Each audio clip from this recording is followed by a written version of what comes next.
বাস্তবিক অর্থে আওয়ামী লীগের কার্যক্রম নিষিদ্ধটা উজ্জ্ব হবে এই ধরনের কোনো সম্ভাবনা আমি দেখতে পাচ্ছি না, আমি অন্তত দেখতে পাচ্ছি না। বরং আমি যেটুক জানি যে আমাদের আন্তর্জাতিক অপরাধ আদালতে যে প্রসিকিউশন টিম আছে সেই টিমের পক্ষ থেকে সংগঠন হিসাবে আওয়ামী লীগের বিচার চাওয়ার একটা পদক্ষেপ বরং নেওয়া হচ্ছে। নিষিদ্ধের বিষয়টা কাকে গ্রহণ করবে বা করবে না এটা জনগণের বিষয়। এটা কোনো অবস্থাতেই আইন আদালত অথবা সরকারি সিদ্ধান্তে যে করার যে প্রক্রিয়া এটার সাথে বিএনপি কিন্তু সবসময় দ্বিমত পোষণ করেছে।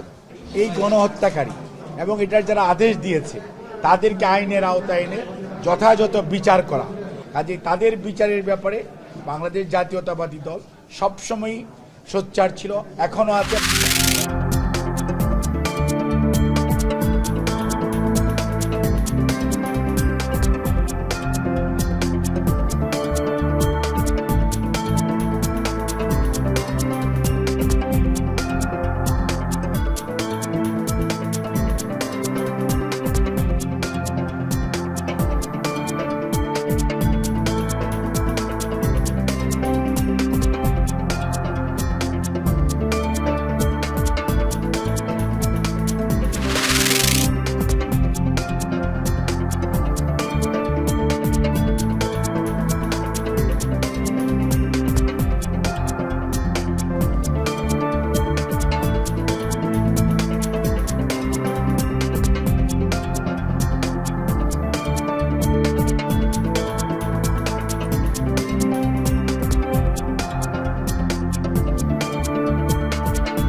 এখন পর্যন্ত কোনো জায়গায় কোনো অপ্রীতিকর ঘটনা ঘটেনি।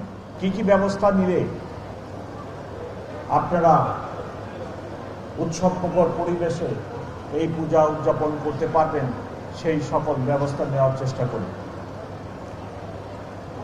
এখন পর্যন্ত আমি অত্যন্ত খুশি যে কোনো রকম দুর্ঘটনা ছাড়াই এই উদযাপন চলতেছে।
এখান থেকে এসে যে এই নোংরামির পার্ট আমরা থাকতে পারবো না।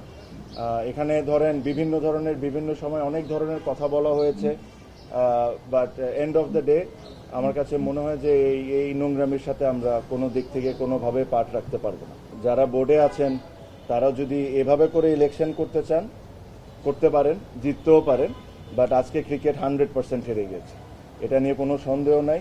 আপনারা বলেন বড় গলায় যে বাংলাদেশে ফিক্সিং বন্ধ করা লাগবে, আগে ইলেকশনের ফিক্সিং বন্ধ করেন, পরে ক্রিকেটের ফিক্সিং বন্ধ করার চিন্তাটা করি।